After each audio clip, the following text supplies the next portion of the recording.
le regard. Action de regarder, mouvement des yeux qui se portent vers un objet, une personne, un spectacle, pour voir, connaître, découvrir quelque chose. Le regard, c'est un œil qui observe, qui communique, qui charme, qui exprime une émotion. En photographie, c'est le regard du photographe qui fait la différence entre deux photos.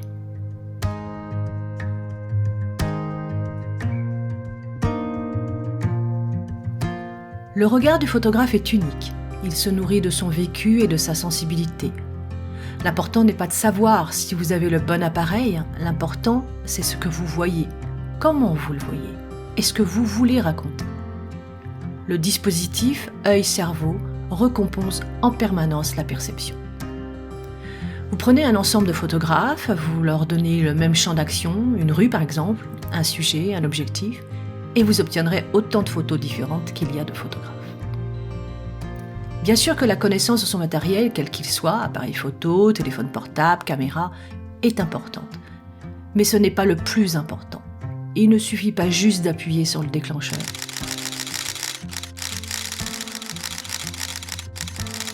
Ce qui est important, c'est le regard. Ce n'est pas le matériel qui fait la photo, mais le photographe. Votre matériel n'est que le prolongement de votre regard. J'aime pour ça la citation d'Henri Cartier-Bresson. Photographier, c'est mettre sur la même ligne de mire la tête, l'œil et le cœur. Votre regard est bien entendu différent si vous faites du portrait, du paysage, de la photo de rue, de reportage, pour votre plaisir, pour une commande. Comment changer sa façon de voir les choses ?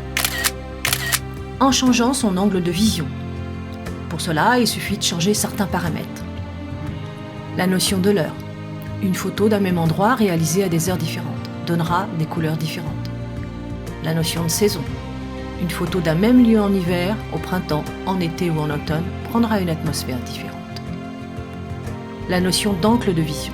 Se baisser, faire quelques pas en avant ou en arrière, monter sur un banc, un tronc d'arbre, prendre un chemin dans un sens et le refaire dans l'autre sens changera votre vision. La notion de distance. Regarder de loin ou de près. En laissant libre cours à son imagination. Utilisez ce qui vous entoure. Regardez à travers un trou dans un mur. Observez les reflets dans l'eau, les ombres sur les murs. Gardez votre âme d'enfant. Rappelez-vous quand vous regardiez les nuages et que vous y voyiez des personnages, des animaux. En variant votre ligne de regard par rapport au sujet. Vous êtes en train de photographier un artisan. Choisissez votre sujet. Soit la personne, soit l'outil qu'il utilise, soit la matière qu'il utilise. Vous êtes en train de photographier une personne unique. Soit vous attendez qu'elle vous regarde, soit vous attendez qu'elle ne vous regarde pas. D'un côté, vous avez une puissance de regard du sujet. De l'autre, vous portez votre regard sur autre chose, son vêtement, son accessoire, un objet. Vous êtes en train de regarder une manifestation, un paysage. Votre photo est le prolongement de votre regard qui doit guider le spectateur vers le sujet de votre photo.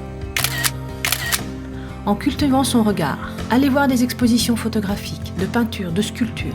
Regardez les films sous un angle photographique.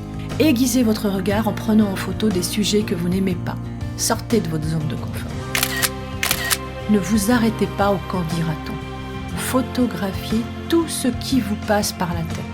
Un caillou, une crotte de chien, une canette au sol, un mur qui s'effrite, un tag.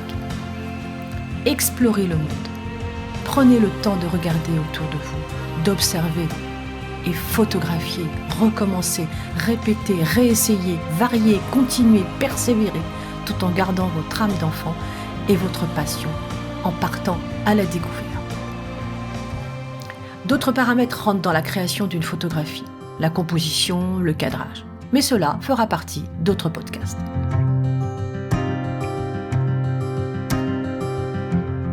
Comme à l'accoutumée, je finirai par une citation. Vous ne prenez pas une photographie, vous la faites. Ansel Adams.